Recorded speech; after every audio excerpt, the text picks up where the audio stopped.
की माया तारती मिल की जय सतगुरु आरती मिल की जय।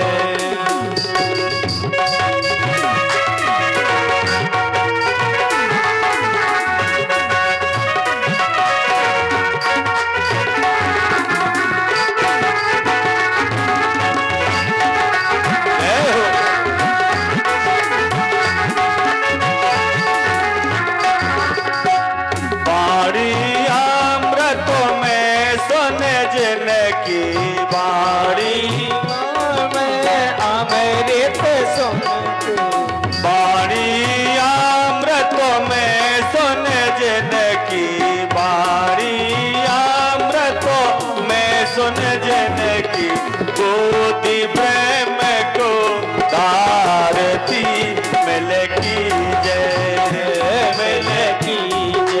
सतगुरु आरती मिल की जय। पाकर के बेज्ञान ज्ञान को पाकर के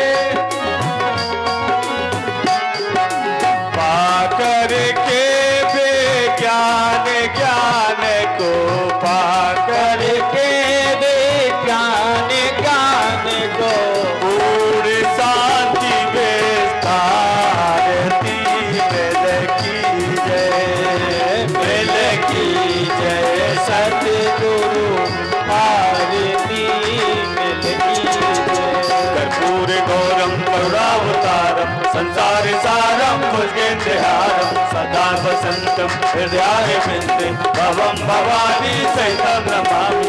हरे राम राम राम हरे हरे कृष्ण कृष्ण कृष्ण हरे हरे राम राम राम हरे हरे कृष्ण तुम्हें हो माता पिता तुम्हें हो बंधु सखा तुम्हें हो विद्या द्रविणम तुम्हें हो सर्वम मम देव देव।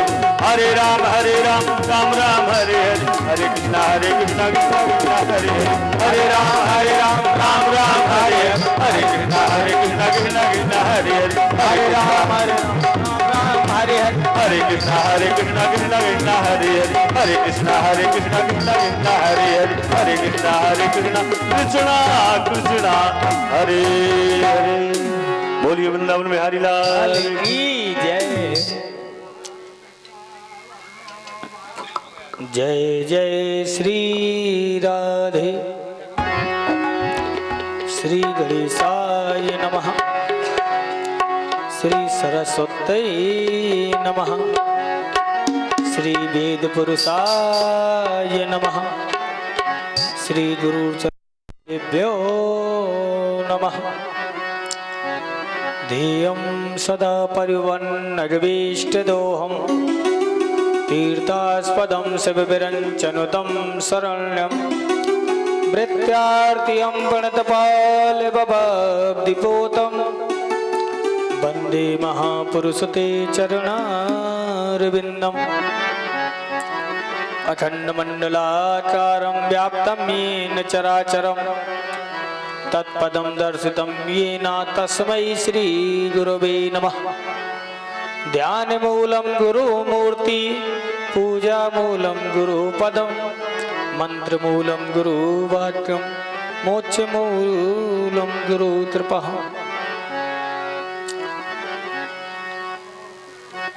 ओम गजाननं भूतगणादिसेवितं कपित्तजम्बूफलचारुभक्षणं उमासुतं सूर्यविनाशिकारिकं नमामि विघ्नेश्वरपादपङ्कजं। नमो देव्यै महादेव्यै शिवायै सततं नमः। नमः प्रकृत्रे भद्रायै नीताप्रणतास्मदाम्। सर्वमङ्गलमाङ्गल्ये शिवे सर्वादिसाधिके शरण्ये त्र्यम्बके गौरी नारायणी नमोस्तुते। काली काली महाकाली कालिके परमेश्वरी सर्वानंदकरे देवी नारायणी नमोस्तुते। कृष्णाय वासुदेवाय हरये परमात्मने प्रणतक्लेशनाशाय गोविन्दाय नमो नमः।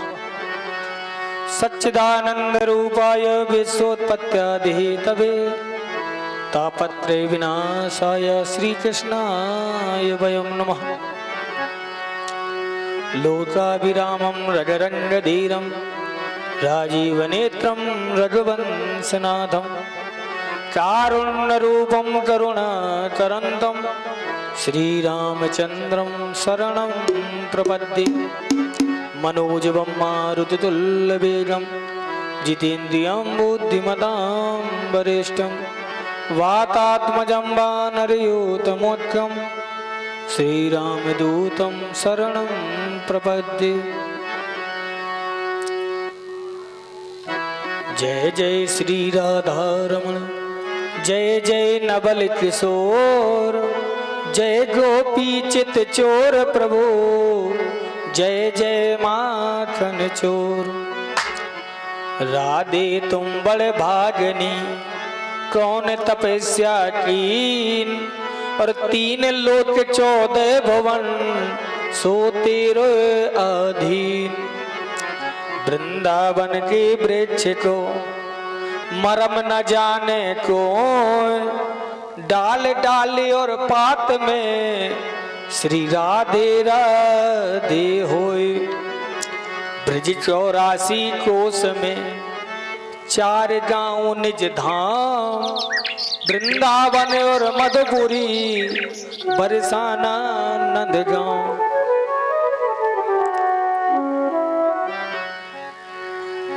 जाकी सेवा भाव से ऋणी हुए श्री राम ऐसे हनुमत लाल को मेरो बारंबार प्रणाम। बोले राजा रामचंद्र सरकार की जय हो। वृंदावन बिहारी लाल की जय हो। भागवत महापुराण की जय हो। जय जय श्री राधे श्याम। परम मंगल में परात्पर अखिलेश्वर अखंड ब्रह्मांड नायक श्री बालकृष्ण लाल की यह बांगमय झांकी बांगमय स्वरूप श्रीमद् भागवत। लेकिन सज्जनों 7 दिन से निरंतर यज्ञ चल रही भागवत चल रही लेकिन आपके अंदर कोई भी भाव नहीं जगा। अभी भगवान की आरती हो रही थी लेकिन सब लोग ऐसे बैठे हुए थे कुर्सी में जैसे ये राष्ट्रपति की कुर्सी हो, हम खड़े हों और कोई दूसरा ना बैठ जाए। सज्जनों ये अज्ञानता है आपकी। कहीं भी भगवान की कथा हो रही हो या आरती हो रही हो तो चाहे जितना सुंदर आसन हो भगवान की आरती में सब लोग खड़े हो जाया करो। हमेशा इस तरह की त्रुटियां ना हो ये ध्यान रहे। जय श्री राधे। भगवत नाम संकीर्तन उसके बाद कथा में प्रवेश। जय श्री राधे। हेलो। श्री राधे राधे गोविंद गोविंद बोलो। श्री राधे राधे गोविंद गोविंद बोलो। श्री राधे राधे गोविंद गोविंद बोलो। श्री राधे राधे गोविंद गोविंद बोलो।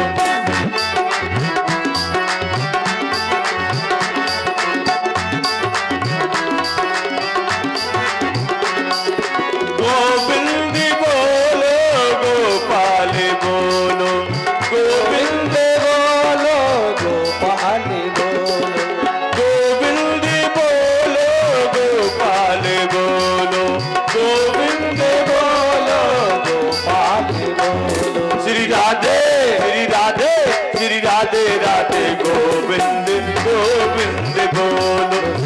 राधे राधे गोविंद गोविंद बोलो।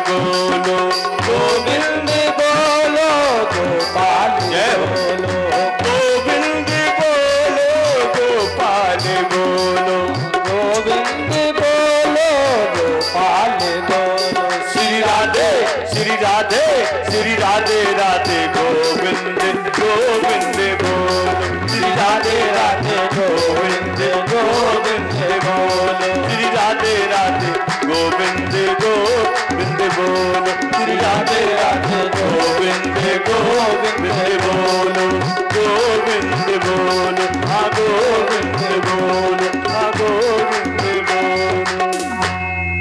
बोले बाल कृष्ण लाल की जय हो भागवत महापुराण की जय हो श्री गतवा बाबा की जय हो महेश्वरी मैया की जय हो यज्ञ भगवानी की जय हो नगर बस्ती की जय हो नगर के सभी देवी देवताओं की जय हो जय जय श्री राधे श्याम।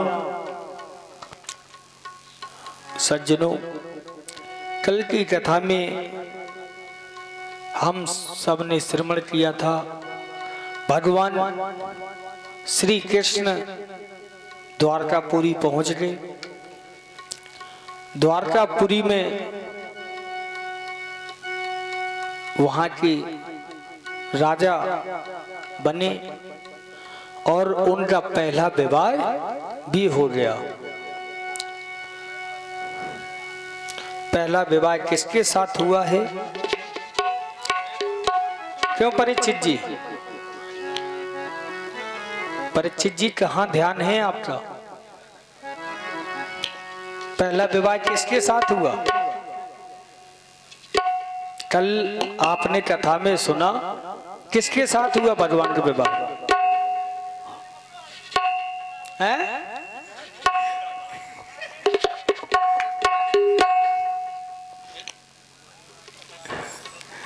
देखो, ये तो ऐसे ही करने लगे जैसी एक बार पंडित जी गए एक जजमान की यहाँ कथा सुनाने।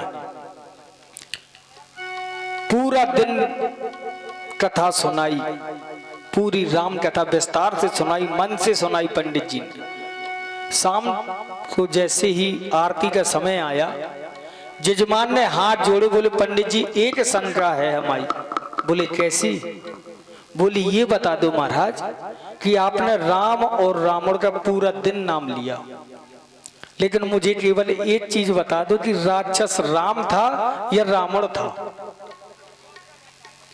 पंडित जी ने हाथ जोड़े, बोले भैया ना राम राक्षस थे और ना रावण राक्षस थे, राक्षस हमान जो तुम्हें जैसे के कथा सुना रहे।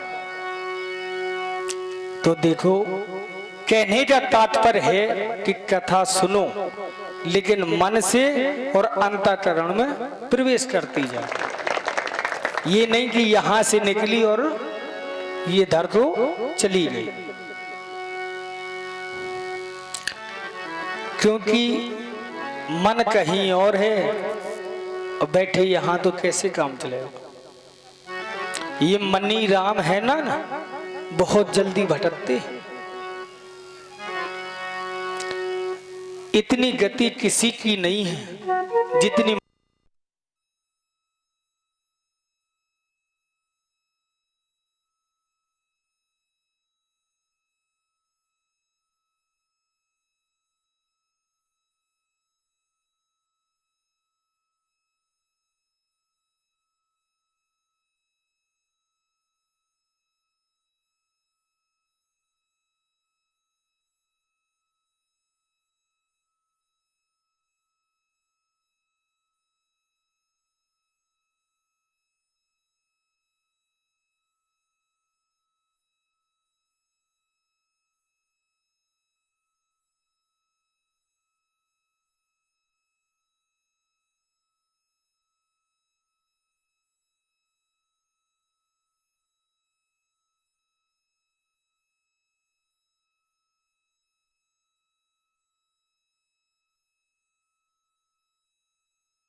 लक्ष्मी स्वरूपिणी रुक्मिणी जी को बहुत अच्छा लगा, क्योंकि मन जिसमें लगा हुआ था, जिसकी चाह थी, वही पति के रूप में मिल गया था। कामस्तु वसुदेवांशो दग्धा प्राग रुद्रमन्युना देहो पत्तये भूयस तमेव भूयो पत्तुपद्दिदा। जो व्यक्ति ज्यादा बढ़ता है, जो व्यक्ति में बहुत ज्यादा प्रगति प्राप्त होती है, उसी तरह उनके शत्रु भी बहुत हो जाते हैं। क्योंकि आपका भवन अच्छा बना, भवन अच्छा बन गया घर, तो बगल वालों को जलन होने लगेगी स्वभावश। क्योंकि भैया ये इसका पैसा कहाँ से आ रहा, कैसे आ रहा, ये नहीं देखेंगे कि ये दिन रात मेहनत कर रहा, उससे अंतर नहीं है, सिर्फ जलन। और जैसी संपत्ति बढ़ती जाती है, वैसे ही दुश्मन बढ़ते जाते हैं। इसलिए कहा गया है कि दुख पड़े तो तड़पो मती, और सुख में फूलो मती, और प्राण जाए मगर नाम भूलो मती। भगवान का नाम लेते रहो, कोई भी कितना बड़ा शत्रु बना रहे, आपका कुछ नहीं बिगाड़ सकता। क्योंकि कहती हैं कि राम भरोसे जो रहे पर्वत में हरे आए। हम लोग घर में पौधा लगाते हैं एक, तो दिन भर पानी डाले, हर 4 दिन में उसमें खाद डाले, मिट्टी बदले।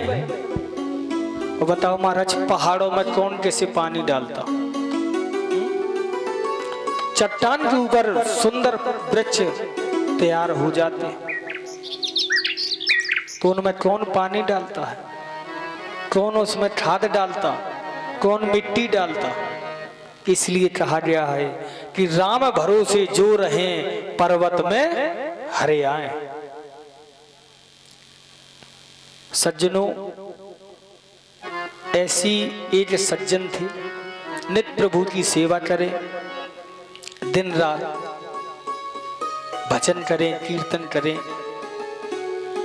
एक दिन क्या हुआ कि उनकी बेटी थी, बेटी का विवाह कर दिया था। सायंकाल के समय बेटी के यहाँ पहुंच गए। बेटी ने सोचा चलो पिताजी आई हैं, बड़ा सुंदर स्वादिष्ट भोजन बनाए। जैसे ही थाली पहुंची, तुरंत कहने लगे, बोले बेटा तुम्हें मालूम है मैं बेटी के घर का नहीं खाऊंगा, और वैसे भी खाया भी नहीं जाता, ये एक परंपरा है। अब तो बेटी के मन में ग्लानि हो गई कि आज पिताजी मेरे पूरी रात भूखे लेटे रहे। बहुत प्रयास करने पर भी पिताजी ने जल का पान भी नहीं किया। जब जल नहीं पिया, रात में लेटे, जैसे ही सुमरण कर ही रहे थे कि स्वप्न में भगवान सामने आ गए। जैसे ही सामने आए इष्ट देव अपने, बोले प्रभु आज कैसे आप उदास लग रहे हैं? बोले क्या बताऊं, तुमने मुझे बड़ा भ्रम में डाल रखा। बोले महाराज भ्रम में? कैसे भ्रम में? बोले ये भ्रम ही तो है, रोज कहते थे कि तेरा तुझको अर्पण क्या लागे मेरा, लेकिन आज तुमने हमें बता दिया कि यहाँ जो तेरा है ये तेरा है, वो मेरा घर है, वहां सब मेरा है। बोले आज मुझे पता चला कि ये तो अपना अपना बांटी हैं और मुझे झूठ में कहते हैं कि तेरा तुझको अर्पण। भगवान की बात सज्जन के हृदय में उतर गई और तुरंत उठ के बैठ गए। बोले बेटी भोजन लाओ। प्रसाद पाया, क्षमा याचना मांगी प्रभु कि मैं भूल गया था कि सिर्फ आप ही देने वाले हैं, मैं तो एक निमित्त मात्र हूं। लेकिन कुछ लोग क्या करते हैं कि अगर जैसी यज्ञ चल रही, यज्ञ में अगर ज्यादा सहयोग कर दिया या मान लो कोई अच्छा काम कर दिया तो अब वो सोचेंगे कि हमें ऊंचा स्थान दिया जाए या हमें सब लोग दूर से नमस्कार करें। तो सज्जनों, तुम किसी को क्या दे सकते हो? अरे देने वाला तो परमात्मा है, तुम्हें तो एक निमित्त बना दिया गया है कि तुम्हारे द्वारा दिया गया। हमेशा यह सोचो कि हम तो सिर्फ कठपुतली हैं, उसके इशारे में नाच रहे। देखो उस दिन पहले दिन ही बताया था कि काल ब्याल मुथग्रासा त्रास निर्नाश हे तवे।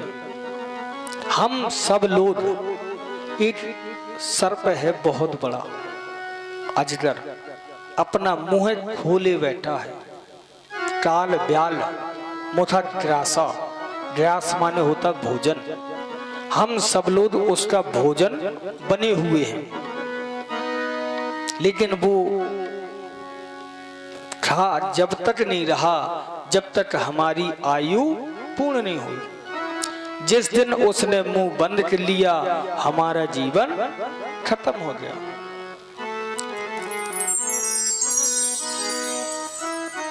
आज भगवान श्री कृष्ण बैठे हुए थे,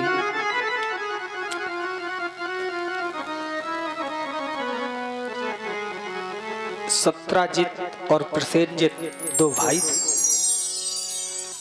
भगवान की कृपा से इन्हें एक मणि प्राप्त हुई, तो मणि गले में धारण करके और द्वारकाधीश के महलों में प्रवेश किया। सभा लगी हुई थी, वहां बैठ गए और मणि को आगे कर लिया ताकि सबकी नजर मणि पर पड़े। भगवान ने कहा, बोले ये क्या है? बोले प्रभु ये मणि है, इसकी 8 घंटे अगर पूजा की जाए तो ये 16 भार सोना, 8 भार सोना देती है। बोले देखो भैया, तुम्हें इसकी जरूरत क्या है? अगर ये खजाने में रख दी जाए तो प्रजा का भरण पोषण बहुत अच्छे से होगा, क्योंकि जब खजाना संपन्न होगा तो प्रजा में भी संपन्नता रहेगी। सत्राजित ने मना कर दिया कि आप महाराज हैं, लेकिन मैं ये कदापि नहीं दूंगा। सत्राजित शाम को घर पहुंचा। उनके जो छोटे भाई थे प्रसेनजित ने कहा, बोले भैया अभी ये मणि आज मुझे दे दो पहनने के लिए, मैं भी सबको दिखाऊं कि हमारे पास एक मणि है। अब तो महाराज आज प्रसेनजित ने मणि पहनी और चल दिया। उस मणि का नाम है श्यामंतक। जंगल की ओर शिकार के लिए चल दिए। उधर महाराज छोटी जीव तो मिले नहीं, लेकिन सिंह सामने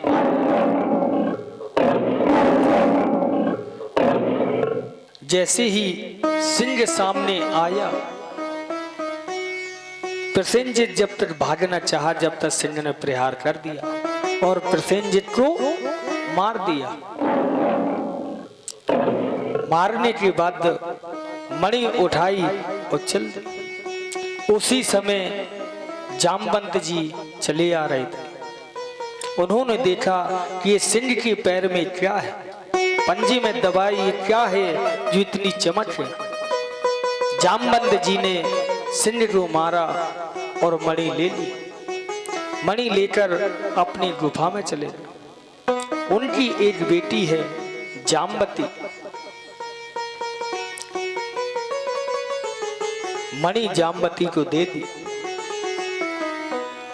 कि लो बेटा तुम इससे खेलो, मैं जब तक प्रभु का भजन करूं। जामवंत जी बैठ गए। इधर सत्यजित का भाई रात्रि पर नहीं आया, सुबह नहीं आया। इसने तुरंत भगवान पर कलंक लगा दिया, द्वारकाधीश पर। बोले मेरे भाई को इन्होंने मरवा दिया और मणि रख ली, क्योंकि इनकी पहले से ही नियत थी कि मणि हमें मिल जाए। भगवान ने सोचा कि ये कैसा कलंक है, बिना किए हुए का, जो कार्य हमने किया ही नहीं वो उस चीज का अगर कलंक लग जाए तो बड़ा पश्चाताप होता है। सोचते हैं आज भगवान को रात्रि में नींद नहीं आती, लेकिन जो भादों के माह में चौथ की चंद्रमा होती है उसे बोलते हैं कलंक की चौथ। अगर उस दिन की चंद्रमा जो भी निकलते हुए देखेगा उसे निश्चय ही बिना किए का कलंक लगता है। वही भगवान श्री कृष्ण ने देख ली थी। सुबह सैनिकों के साथ भगवान खोजने के लिए निकले। वहां पहुंचे जहां प्रसेनजित मरा हुआ पड़ा था। जैसे देखा तो लाश तो मिल गई। अब ये पता नहीं कि मारा किसने, लेकिन मिट्टी थी तो सिंह के पंजे मिले निशानी के रूप पर। सिंह के पंजों के सहारे चले तो आगे सिंह भी पड़ा। जो देखा कि सिंह भी मरा पड़ा है, और आगे देखा तो रीछ के पैर दिखने लगे। उसी पंजों के सहारे जामवंत जी की गुफा तक पहुंच गए। भगवान ने आदेश दिया कि तुम सब यहीं रुको और मैं अंदर आता हूं होकर। भगवान जैसे ही प्रवेश किया, जामवती ने जैसे ही देखा कि कोई मनुष्य हमारी गुफा में आया, जोर से चिल्ला पिताजी पिताजी। जैसे ही बेटी की आवाज सुनी, पुत्री की, तुरंत जामवंत जी उठ के खड़े हो गए, ललकारने लगे। महाराज इतना घमासान युद्ध हुआ दोनों में कि ये युद्ध 18 दिन तक चला।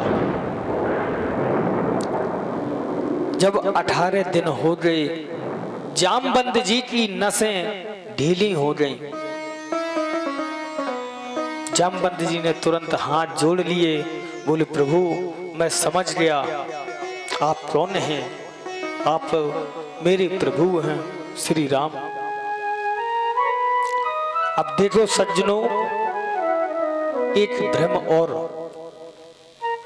सुखदेव जी से कहते हैं राजा परीक्षित, बोले महाराज ये जामवंत जी तो राम जी के समय थे, ये कृष्ण भगवान के समय कहां से आ गए। सुखदेव जी कहते हैं हे राजन, जिस समय भगवान ने श्री राम ने अयोध्या पर विजय प्राप्त की, सभी लोग वो लंका पर विजय प्राप्त की और सभी लोग अयोध्या आए, तो चलत विमान कोलाहल होई और जय रघुवीर कहत सब कोई।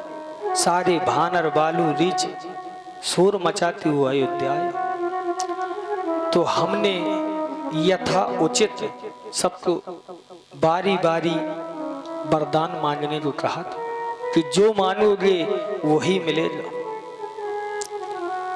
अपने मन के अनुसार सबने सब कुछ मांगा, लेकिन जामवंत जी ने कहा था कि प्रभु अभी तक मुझे कोई ऐसा योद्धा नहीं मिला जिससे मैं अच्छे से युद्ध कर सकूं।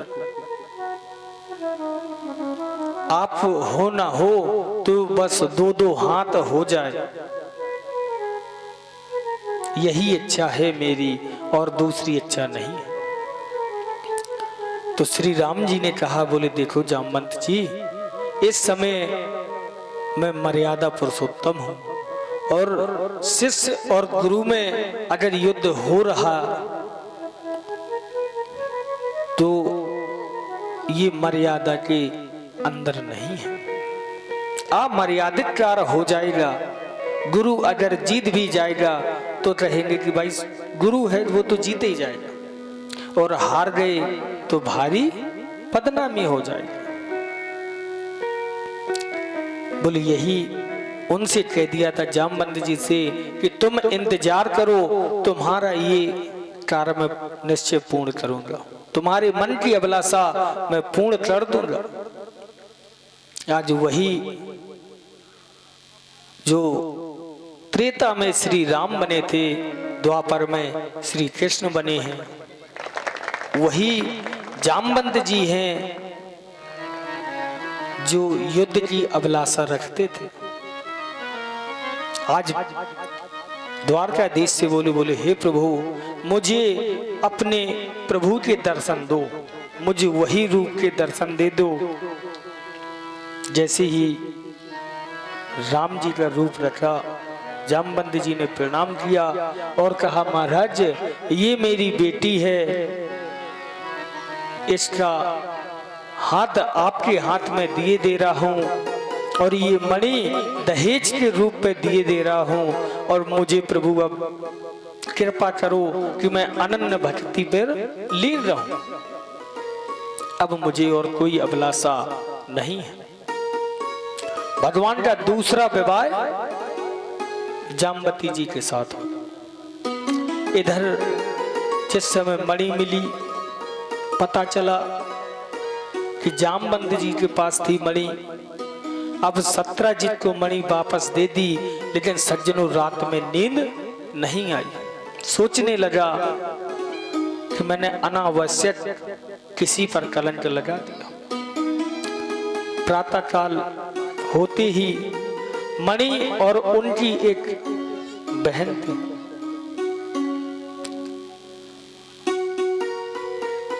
जिसका नाम था सत्यभामा, बहन का हाथ भगवान के हाथ पे दिया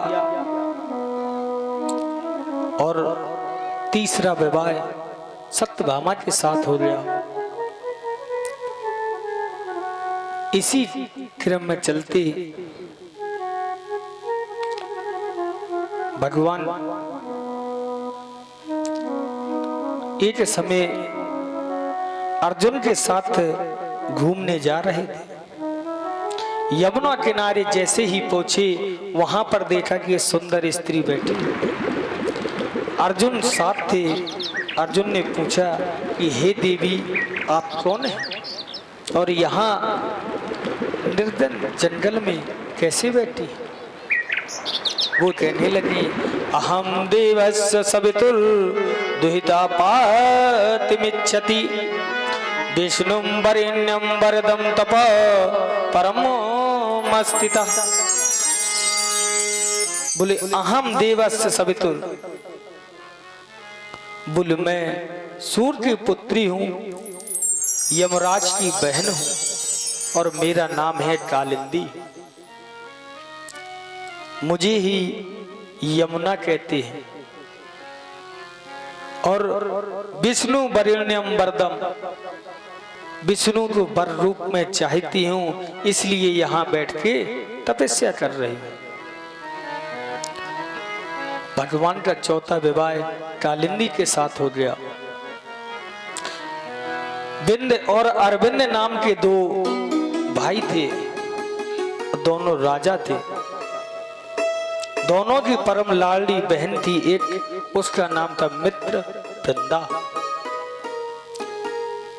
पांचवा विवाह मृत्यु वृंदा के साथ।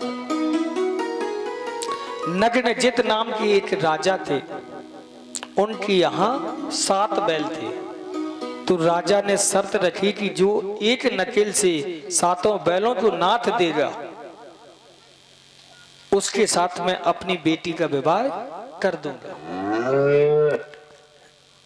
पहले के राजा लोग ऐसे ही शर्त रख देते थे ताकि पता चल जाए कि बलशाली है। जैसे महाराज जनक ने धनुष यज्ञ की रचना की थी कि जो धनुष का खंडन कर देगा उसे मैं अपनी पुत्री का विवाह कर दूंगा। आज वही नग्नजित राजा ने भी प्रतिज्ञा कर, सबको निमंत्रण भेजा गया। भगवान द्वारकाधीश भी वहां पधारे और एक नकेल से 7 बैलों को नाथ दिया। अब तो महाराज छठवां विवाह नग्नजिती के साथ हो गया। नग्नजिती का ही नाम सत्या है। एक राजाधि देवी नाम की पराक्रमी स्त्री थी। ये स्वयं राज्य करती थी।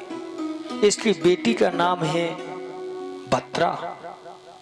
7वां विवाह भद्रा जी के साथ हो गया। मध्य देश के राजा की बिटिया का नाम है लक्ष्मणा।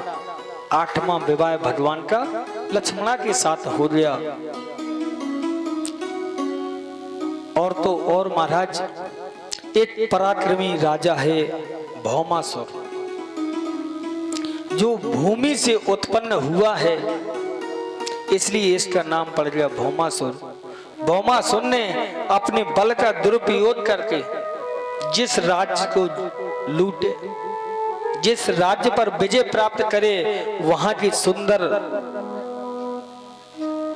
युवतियों को उठा लाए, लड़कियों को उठा लाए, साथ ले आए, क्योंकि भाई विजय प्राप्त कर ली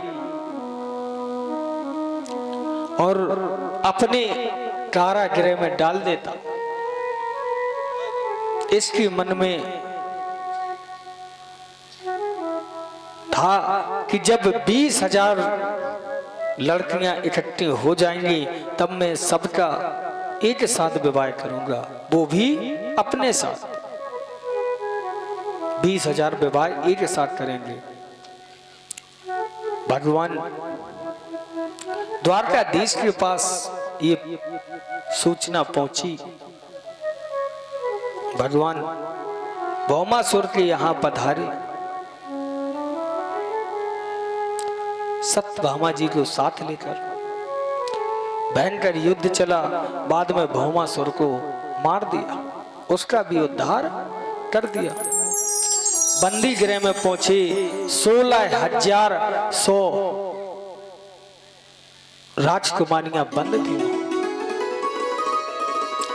सबको निकाला गया। सुखदेव जी कहते हैं कि हे राजन, भगवान द्वारकाधीश सोचने लगे कि अब ये राजकुमारियां कहां जाएंगी। भाई अगर इनके माता पिता भी इन्हें शायद ना रखें,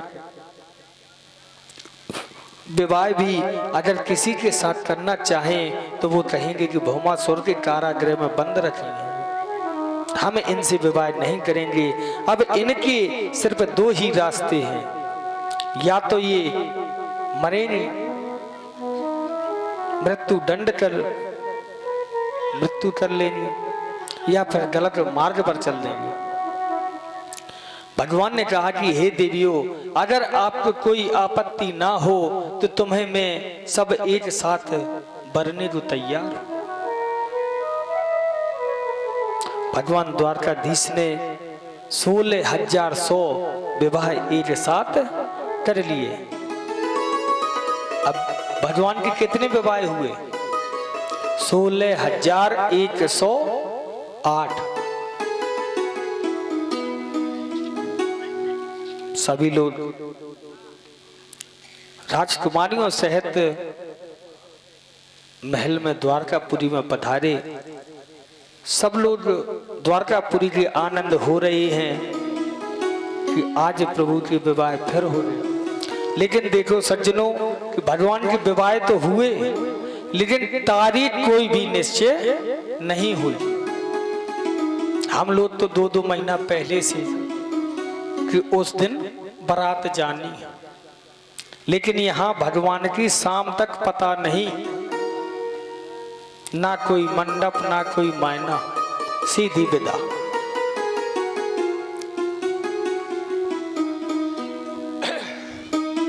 एक समय की बात है, जब शिव तीसर नयन उधारा और निर्खत काम भयो जरी जारा। भगवान शिव ने कामदेव को जला दिया था, भस्म कर दिया था। कामदेव की पत्नी का नाम है रति। वो रोने लगी, गिड़गिड़ाने लगी, बोले भगवान ये आपने क्या कर दिया, मेरे पति को भस्म कर दिया। उन्होंने कहा तुम्हारा पति काम द्वापर में कृष्ण का पुत्र बनकर आएगा और संभरासुर के घर पर तुम भोजन बनाने का काम करना, वहां तुम्हें तुम्हारा पति मिल जाएगा। सो मिल गया। प्रद्युम्न जी बड़े होकर संभरासुर का वध करके पत्नी को लेकर द्वारका धाम में आ गए। अब देखो सज्जनों, एक और चीज, भगवान श्री राम हो या श्री कृष्ण हो, इन्होंने अपनी लीला तो की है, लेकिन इनकी उम्र नहीं बढ़ी।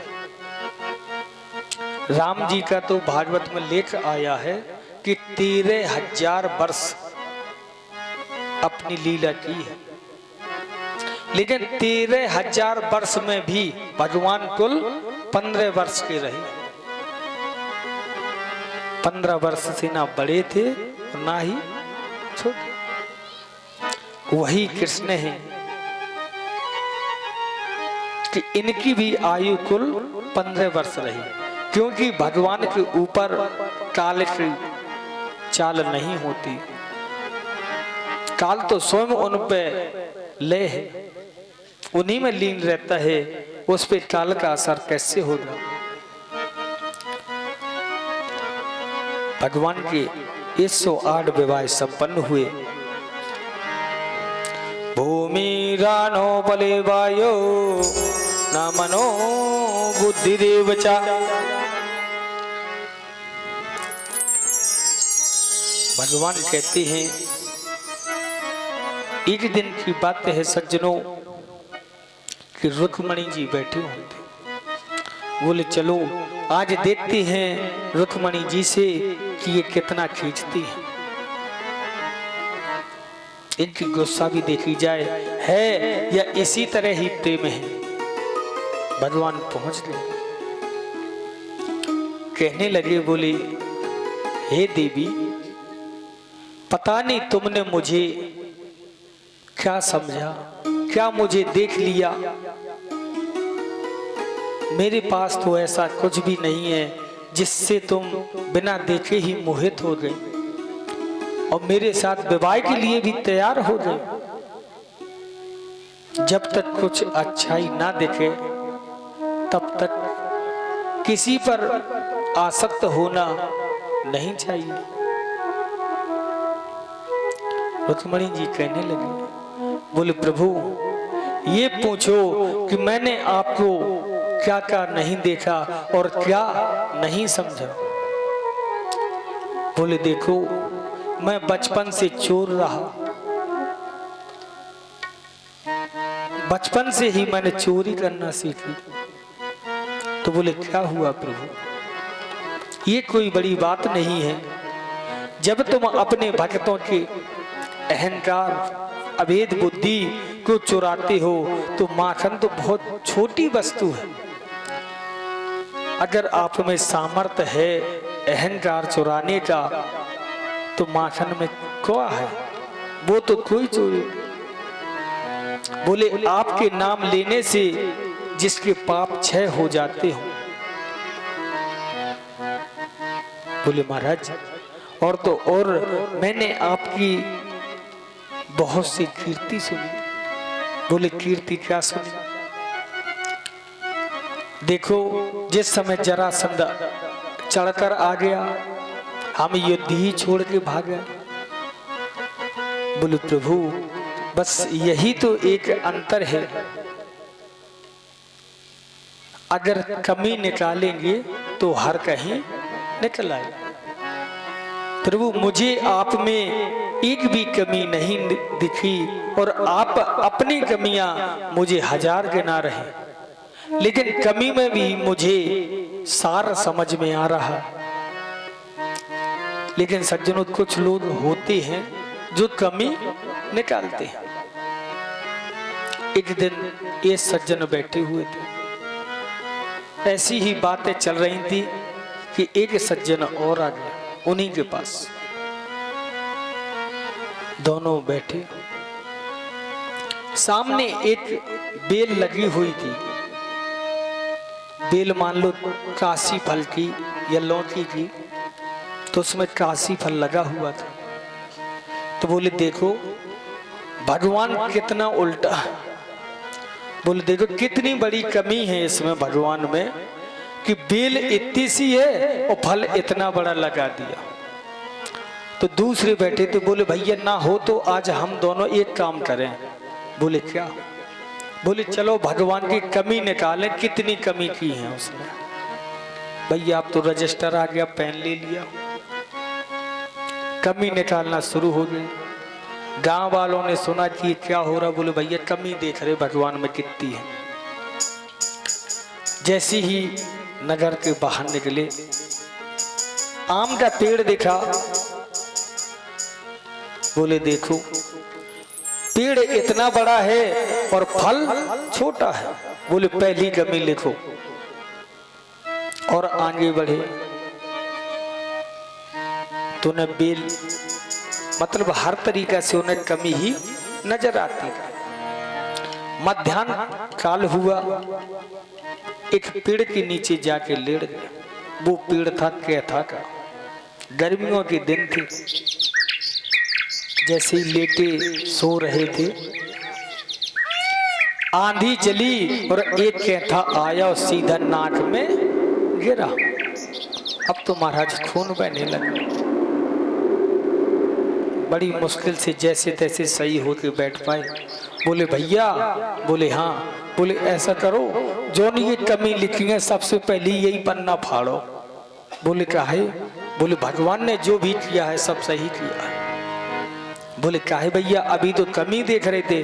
बोले भैया ये मानो कि इतना बड़ा पेड़ है, अगर फल छोटा है और शायद आध बड़ा फल होता तो हमारा तो राम ही राम हो गया होता। बोले इसलिए प्रभु जो करता है अच्छा ही करता है। सब लोग इसलिए कहते हैं कि प्रभु की भक्ति श्रद्धा और विश्वास से करो। एक बार की बात है सज्जनों कि भगवान के जो मित्र थे, उनका नाम था सुदामा।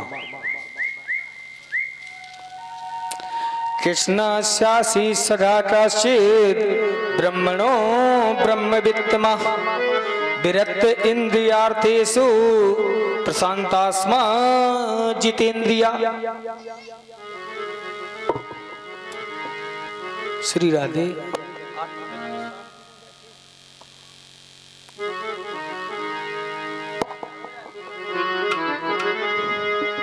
देखो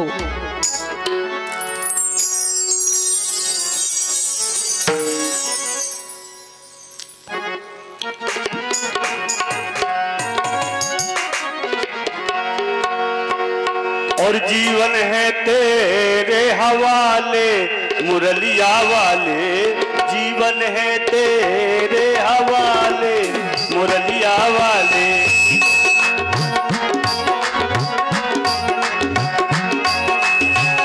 जीवन है तेरे हवाले मुरलिया वाले, जीवन है तेरे हवाले। प्यारे मुरलिया वाले, सावरे मुरलिया वाले, प्यारे मुरलिया वाले, प्यारे मुरलिया वाले, सावरे मुरलिया वाले। जीवन है, जीवन है, जीवन है तेरे हवाले मुरलिया वाले, जीवन है तेरे हवाले मुरलिया वाले।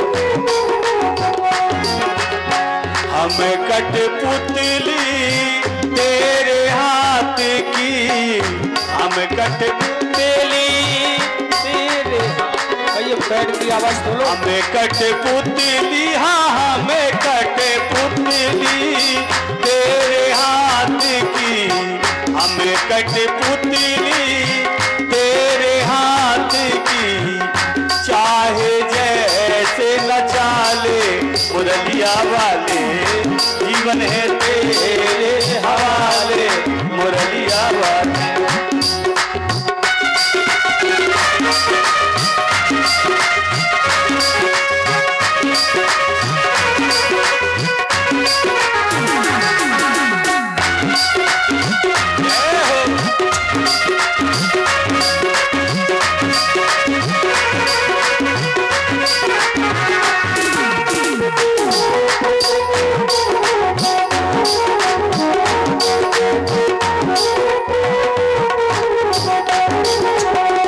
प्यारे मुरलिया वाले, सावरे मुरलिया वाले, प्यारे प्यारे मुरलिया वाले, सावरे मुरलिया वाले, प्यारे जीवन है जीवन है जीवन है तेरे हवाले मुरलिया वाले, जीवन है तेरे हवाले मुरलिया वाले, जीवन है तेरे हवाले।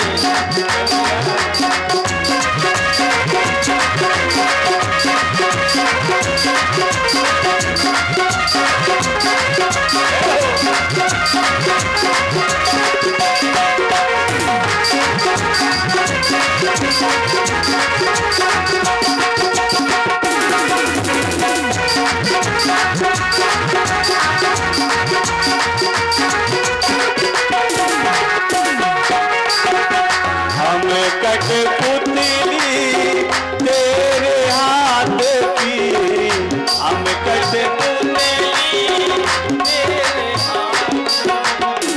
हम कठपुतली तेरे हाथ की, हाँ तेरे हाथ की, हम कठपुतली तेरे हाथ की, चाहे चाहे चाहे जैसे नचा ले मुरलिया वाले, जीवन है तेरे हवाले मुरलिया वाले।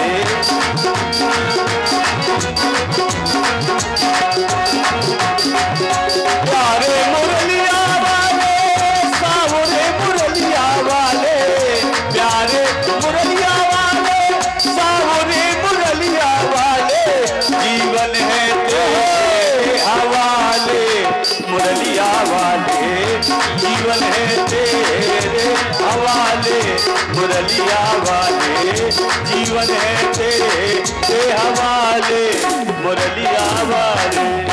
बोलिए वृंदावन बिहारी लाल की जय हो, जय जय श्री राधे। क्योंकि बिना भजन के बहुत से लोग आलस में आ जाते हैं, इसलिए बीच बीच में जय श्री राधे, जय श्री कृष्णा बोलो, भागवत महापुराण की जय हो, जय जय श्री राधे। अब जैसे हम सब लोग घर में होते ना, अगर कोई काम करते हैं, बैठे हैं सब लोग, बोले भैया चाय बन जाए, नींद आ जाएगी, लेकिन कथा में भजन हो जाए तो नींद भाग जाएगी। क्योंकि वैसे भी अगर आप भजन में या कथा में बैठो तो विघ्न भी बहुत आते हैं, और तो और निद्रा देवी सबसे ज्यादा, क्योंकि मन एकाग्र और शांत हुआ नहीं कि नींद पहले आ जाएगी।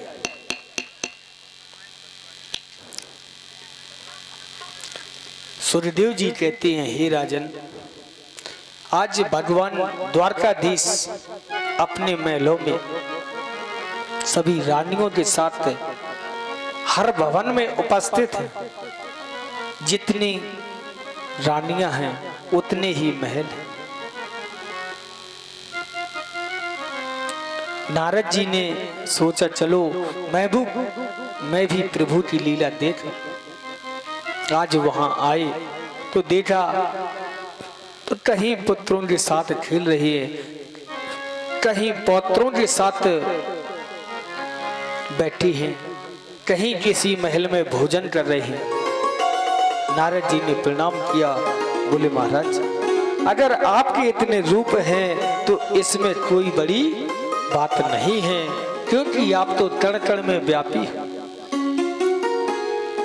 कण कण में वास है आपका, और आपके तो अनेक रूप हैं। ये तो 16,108 ही रूप बनाए हैं। आप अगर 1600 करोड़ रूप भी बनाए तब भी आश्चर्य करने में कोई वो नहीं, क्योंकि आपके तो वैसे ही रूप अनेक हैं। नारद जी ने कहा, बोले प्रभु अब मैं चलूं। बोले नारद जी आपका आना कैसे हुआ, यहाँ किस प्रयोजन से आए थे, आप बिना काम के तो आते नहीं। बोले महाराज कुछ नहीं, बस आपकी याद आई और दर्शन की लालसा हुई, हम चले आए। बोले नहीं। बोले महाराज आपके जो शिष्य हैं आज इंद्रप्रस्थ में सभी पांडव यज्ञ की रचना कर रहे हैं। देखो इंद्रप्रस्थ क्या है, इंद्रप्रस्थ पांडवों की राजधानी थी, उसी का नाम दिल्ली है। ये अंग्रेजों ने और मुगलों ने बहुत से नाम बदल दिए हैं, जैसे दिल्ली इंद्रप्रस्थ थी, भाग्यनगर हैदराबाद था, हरिगढ़ अलीगढ़ बना दिया, बहुत से नाम ऐसे बदले हैं। आज वही इंद्रप्रस्थ पांडवों की राजधानी थी। बोले महाराज वही सभी पांडव आज यज्ञ आरंभ कर रहे हैं और आपको भी निमंत्रण भेजा है, हम इसी प्रयोजन से आपके यहाँ आए थे। बोले ठीक है नारद आप चिंता ना करें, हम जरूर पहुंचेंगे यज्ञ। आज भगवान यज्ञ में पहुंचे। कहा, बोले क्यों, सब राजाओं के सहमत से हो गया? बोले महाराज सबने तो हाँ कर दी, लेकिन जरासंध हाँ नहीं कर रहा। तो बोले देखो जरासंध से ऐसे नहीं जीत पाओ, उससे छल करना पड़ेगा। भीम, अर्जुन और श्री कृष्ण तीनों पंडित बन गए, बढ़िया लंबा तिलक लगाया, धोती पहनी, लंबा चौड़ा कुर्ता पहना, माला झोली हाथ में और चल दिया। जैसे ही जरासंध के नगर में पहुंचे, भैया ब्राह्मणों के लिए तो सुंदर आसन, उसके दरवाजे सदा खुले हुए, क्योंकि ब्राह्मणों के आशीर्वाद से मथुरा में विजय प्राप्त हुई थी। जरासंध ने जैसे ही देखा कि मेरे दरवाजे विप्र पधारे हैं, तुरंत कहने लगे, बोले आइए महाराज बैठिए, कहां से आना हुआ आपका? कुछ जलपान किया है? जलपान करिए, भोजन करिए, उसके बाद हालचाल पूछ लेंगे। भगवान बोले देखिए राजन, हम तो अभी हिमालय से आ रहे हैं, आपका नाम सुना कि आप बहुत बड़े दानी हैं, तो बस चले आए। जरासंध ने कहा, मैं तो कोई दानी नहीं था महाराज, पर द्वारकाधीश का जो नाम सुना है कृष्ण का? बोले हाँ सुना है। जरासंध बोले वो बहुत ही बड़े पराक्रमी थे, लेकिन ब्राह्मणों के आशीर्वाद से मैंने उन्हें भी हरा दिया। वो रण छोड़ के ही भाग गए। जब से महाराज मैं दान करने लगा और ब्राह्मणों के प्रति मेरा सम्मान बढ़ गया। अब तो श्री कृष्ण मुस्कुराने लगे, सोचने लगे, देखो 17 बार हमने हराया तो एक भी बार नाम नहीं लिया, तो इससे एक बार युद्ध से क्या भागे। कह रहे हैं कि वो रण छोड़ के भागे। अब तो महाराज जरासंध भी खुश था बहुत, क्योंकि इस बात से कि मैं आज द्वारकाधीश की जिसका नाम यश कीर्ति चारों तरफ फैला हुआ था कि उससे कोई जीत नहीं पाया। आज वो अपनी कीर्ति बताता है कि द्वारकाधीश मेरे सामने युद्ध छोड़ के भागे, प्रसन्न होता है। बोले देखो राजन, ये अच्छी बात है, लेकिन हम आपसे कुछ मांगने आए हैं, आप हमें देंगे? बोले मांगो, क्या चाहिए? त्रिवाचा हरा ली, 3 बार वचन हरा लिए। ये दम नुजे ही राजेंद्र द्वंद्वसो यदि मन्यसे युद्धार्थिनो वयं प्राप्त राजन्या नान्यकंक्षणा। बोले राजन, अगर हमें आप देना ही चाहते हैं तो एक ही वरदान दो। बोले क्या? बोले हम तीनों में से किसी एक से युद्ध करो। जैसे ही युद्ध की बात कही, जरासंध ने कहा बड़े होकर पंडित हो तुम और युद्ध की बात करते हो? भगवान ने कहा, बोले हम ब्राह्मण नहीं, पंडित नहीं हैं, हम राजा हैं। जरासंध ने कहा कि तुम कपटी लोग हो, मुझे वचन भरवा के बंदी बना कर वचनों में बांध दिया। ठीक है, मैं तुमसे युद्ध तो करूंगा, लेकिन अपना परिचय दो पहले, कौन हो? भगवान ने परिचय दिया। मेरी दाहिनी तरफ जो खड़े हैं इनका नाम भीमसेन है, और बाम साइड जो खड़े हैं उनका नाम अर्जुन है, पांडु पुत्र है। और भगवान बोले मैं इनके मामा का बेटा हूं और तुम्हारा पुराना शत्रु भी श्री कृष्ण। जैसे ही कृष्ण का नाम सुना, जरासंध बोला, बोले ये तो बड़ा चालाक है, अगर इससे युद्ध करेंगे तो निश्चय ही हार जाएंगे। बोले देखो तुम तो बेकार हो, तुमसे युद्ध करने लायक है ही नहीं, क्योंकि जो मुझे एक बार पीठ दिखा दे, रण छोड़ दे, मैं उससे युद्ध नहीं करता कभी। बोले अर्जुन भी पतला है, इसलिए अर्जुन भी मेरी बराबरी का नहीं है, भीम को तय कर दिया। अब तो महाराज भीम के साथ युद्ध हुआ। युद्ध भी इतना भयंकर हुआ कि भीम दादा की नसें ढीली हो गई। बोले महाराज ये बताओ कि ये आदमी है या पहाड़ है? मेरी बस की नहीं है कि इससे मैं विजय प्राप्त कर लूंगा। बोले फिर? बोले ऐसा करें कि रात्रि में ही भाग जाए। बोले नहीं, सुबह युद्ध के लिए जैसी गया, भगवान ने तिनका लिया और इशारा कर दिया। उसी तिनके के इशारे से आज भीमसेन ने जरासंध का वध कर दिया और उस पर विजय प्राप्त कर ली। आज इंद्रप्रस्थ में राजसूय यज्ञ सुबह आरंभ हो गया, प्रारंभ हुआ। लेकिन यज्ञ के आरंभ में सबसे पहले प्रश्न उठ गया कि सबसे पहले पूजा किसकी हो? अब तो जैसे ही पूजा की बात आई तो शिशुपाल के सामने ही सहदेव ने कह दिया कि सबसे पहले प्रथम पूजा श्री कृष्ण की होगी, द्वारकाधीश की होगी।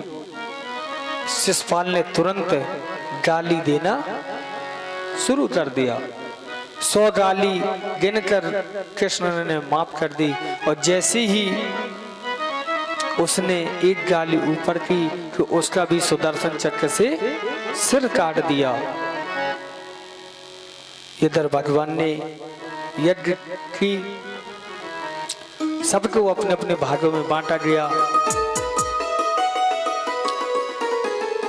सुखदेव जी कहते हैं कि हे राजन परीक्षित, एक समय की बात है कि भगवान यही प्रभु की लीला करते हुए कृष्णस्यासि सखा कश्चित् ब्रह्मणो ब्रह्मवित्तमः विरक्त इंद्रियार्थेषु प्रशांतात्मा जितेंद्रिया। बोले श्री कृष्ण के एक बचपन के मित्र थे, उनका नाम था सुदामा। ऐसा ब्राह्मण जो विरक्त था, बिल्कुल अपनी इंद्रियों को दमन करे, प्रशांत मन, एक भी बार भिक्षा मांगे, मिल जाए तो ठीक हो, ना मिले तो ठीक, संतोषी ब्राह्मण। लेकिन देखो गरीब हैं, कुछ लोग बोल देते हैं कि सुदामा जी दरिद्र थे, लेकिन भागवत में दरिद्र शब्द नहीं आया, सिर्फ निर्धन आया है। दरिद्र कहा गया है उसे जिसे संतोष ना हो, असंतोषो ही दरिद्रता। जो असंतोषी है वो सबसे बड़ा दरिद्र है। लेकिन जिसको संतोष हो तो वो कैसे दरिद्र हो सकता है। लेकिन इन्हें तो क्या था कि औरन को धन चाहिए बाबरी, ब्राह्मण को धन केवल भिक्षा।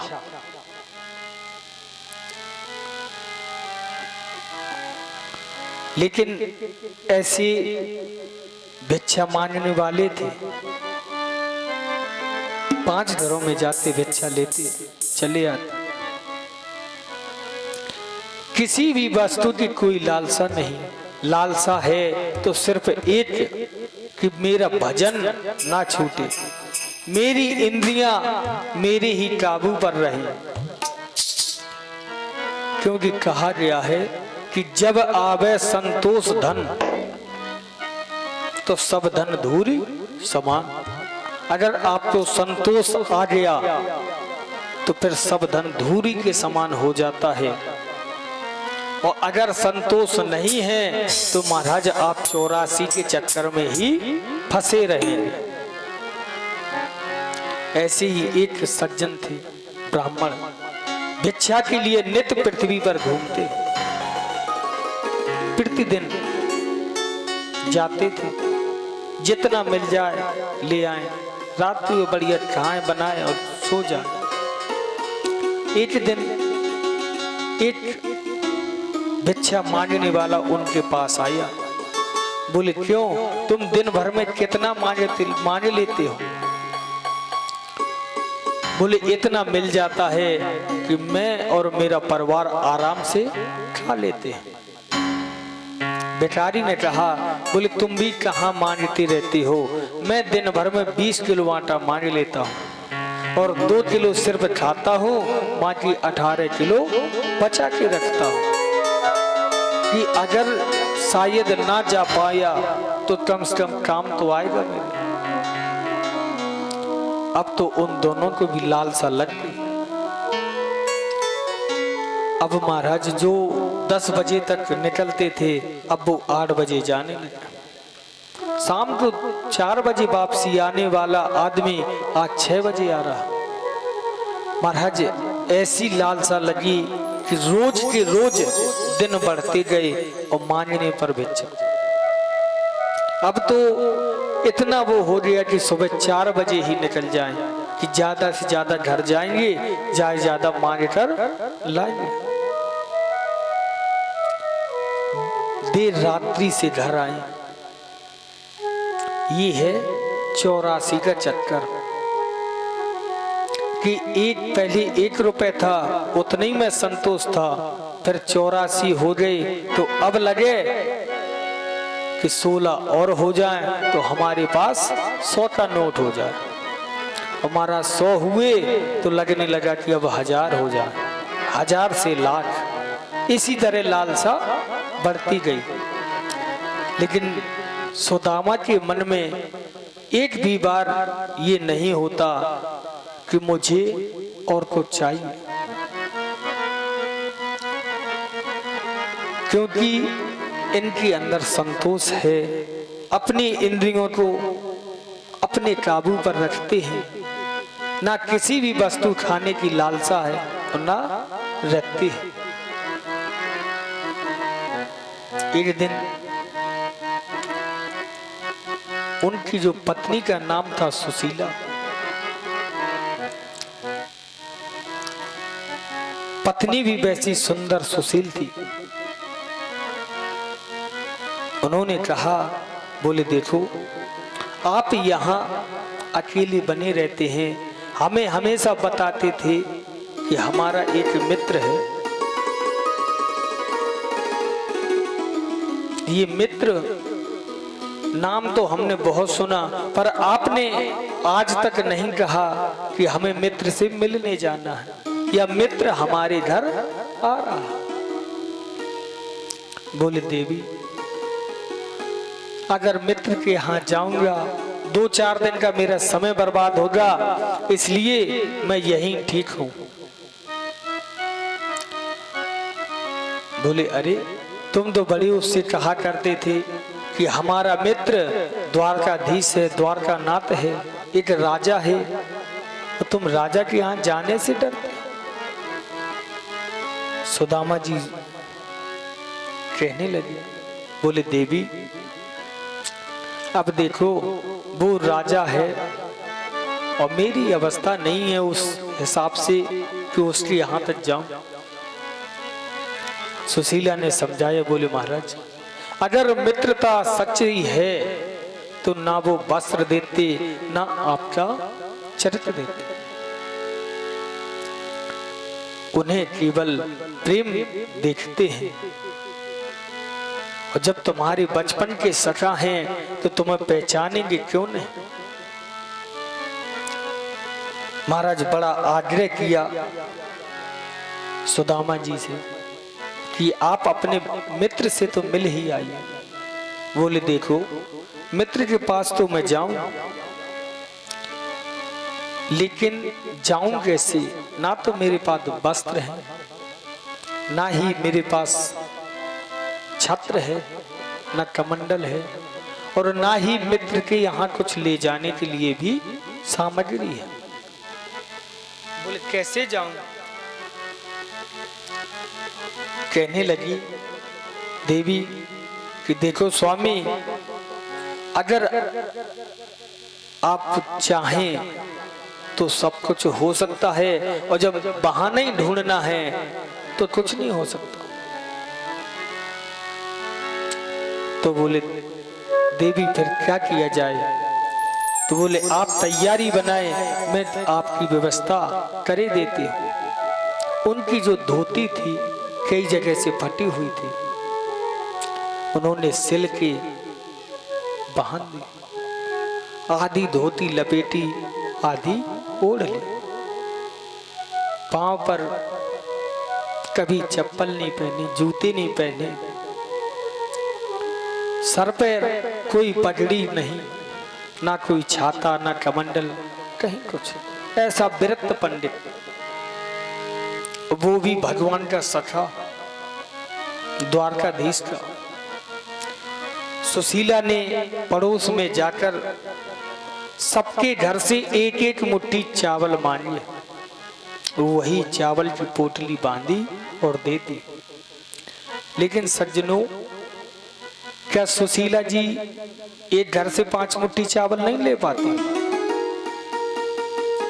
अगर किसी के यहाँ मांगने ही गए थे तो क्या वो 5 मुट्ठी चावल नहीं देता? दे देते। लेकिन सुशीला ने 5 घर से मांगे, 5 घर से इसलिए मांगे कि हर घर में एक सी वस्तु नहीं होती। अगर 5 घर से मांगे हैं तो वो 5 प्रकार के चावल हो जाएंगे, जो दूर से ही पता लग जाएंगे कि ये एक घर की वस्तु नहीं। आज सुशीला जी ने वही 5 घरों से भिक्षा मांगकर एक पोटली बांध दी। सुशीला के मन में था कि जब मित्र के यहाँ जाएंगे और मित्र राजा है और देखेंगे कि इनके घर में जब वस्तु नहीं, अन्न नहीं है सही से, तो वस्तुएं कहाँ से होगी। जब अन्न 5 जगह से है, क्योंकि इनकी अभिलाषा थी कि कुछ धन मिल जाए, लेकिन सुदामा जी के मन में एक भी बार धन की लालसा नहीं थी। अब तो महाराज बड़े आग्रह करने पर आज सुदामा जी चल दी, पोटली बगल में दबा ली, सिरा दे पोटली बगल में दबाई है और चलते जा रही हैं। एक छोटी सी लकड़ी लिए हैं, वो भी कई जगह से टेढ़ी, पैरों पे चप्पल नहीं। ओ मोहे लागी है लगन श्याम दर्शन की, मोहे लागी है लगन श्याम दर्शन की।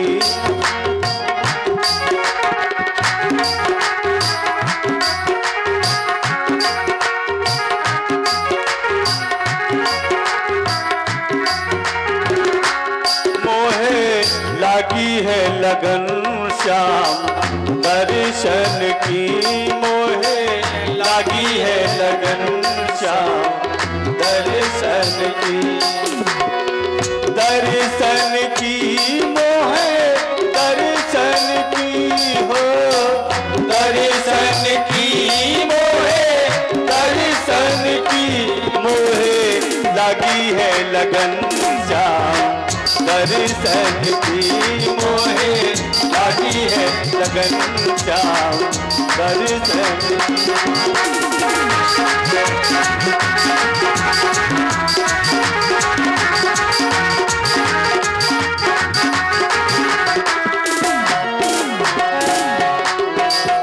मणिकट ऊपर सुंदर नूपुर, मणिकट ऊपर सुंदर नूपुर।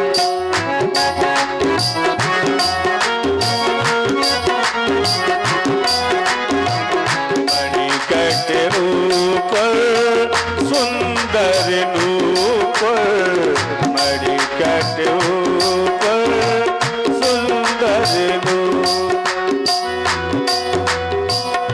दर्शन की शाम दर्शन की है, दर्शन की शाम दर्शन की, मोहे लगी है लगन श्याम दर्शन की, मोहे लगी है लगन श्याम दर्शन की।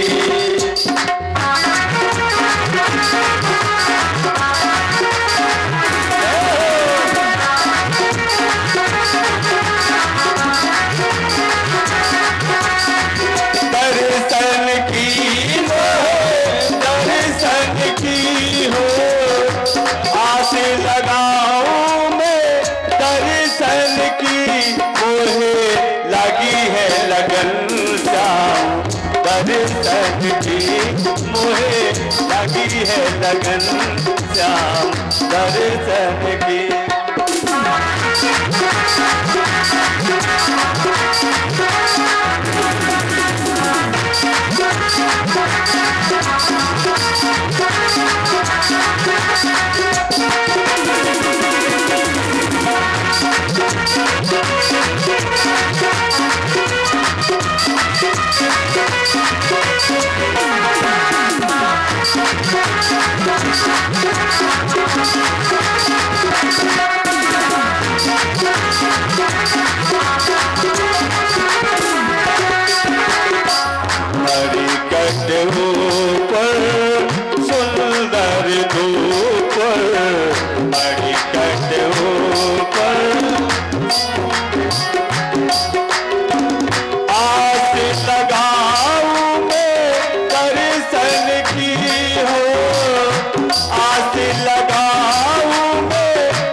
सहगी मोहे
लागी है लगन श्याम दर्शन की।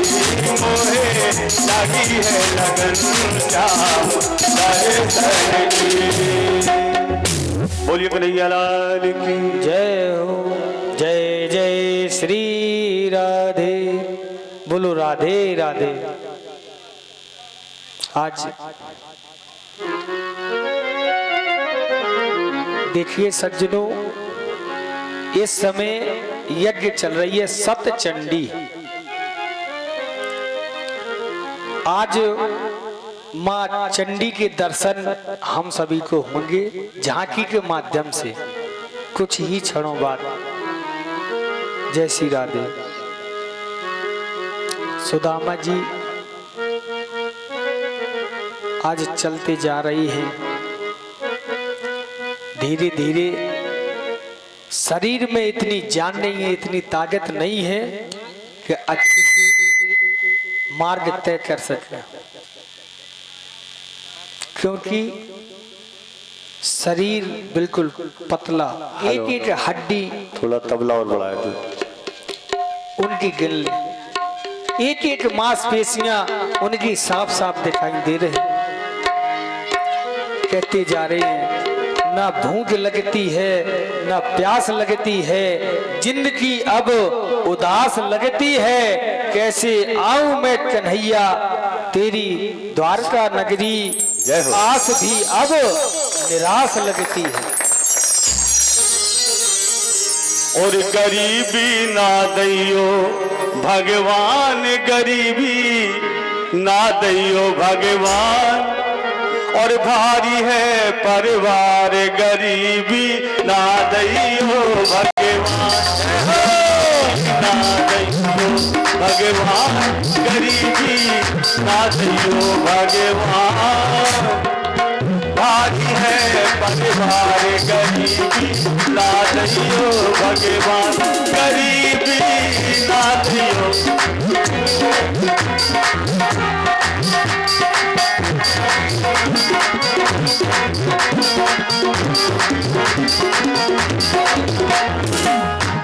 गरीबी ना दैयो भगवान, गरीबी ना दैयो भगवान।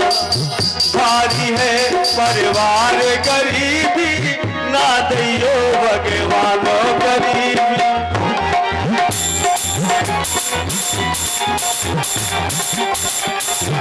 जय हो।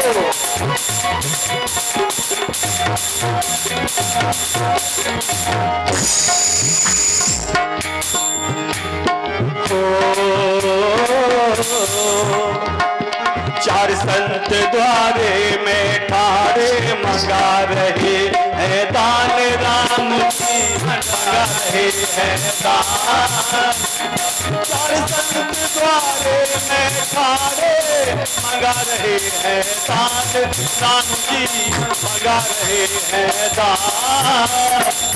आंगन से बे बाहर जावे, आंगन से बे बाहर जावे, होते बड़ी बदनामी गरीबी, ना दियो भगवान गरीबी, ना दियो भगवान, भारी है परिवार गरीबी, ना दियो भगवान गरीबी, ना दियो भगवान।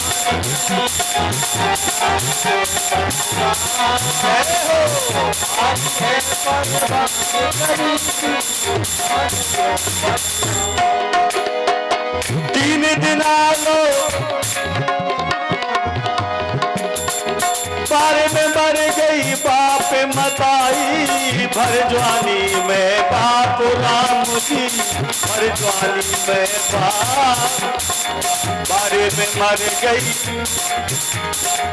बारे में मर गई बाप, बारे में मर गई बाप मताई, भर जवानी में बाप राम जी, भर जवानी में बाप, बारे बारे लड़का छोड़े, बारे बारे लड़का छोड़े, कर गया से पढ़ाई गरीबी, जो भगवान गरीबी, ना दियो भगवान, भारी है परिवार गरीबी, ना दियो भगवान गरीबी, ना दियो भगवान गरीबी, ना दियो भगवान, भारी है परिवार गरीबी, ना दियो भगवान।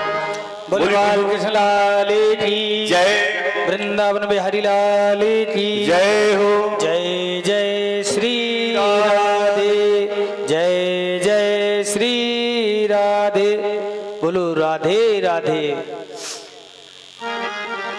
आज भगवान माँ चंडी हम सबके बीच में आ रही हैं। पहले माँ चंडी के दर्शन, उसके बाद कथा, पुनः प्रवेश। जय श्री राधे। देवी जी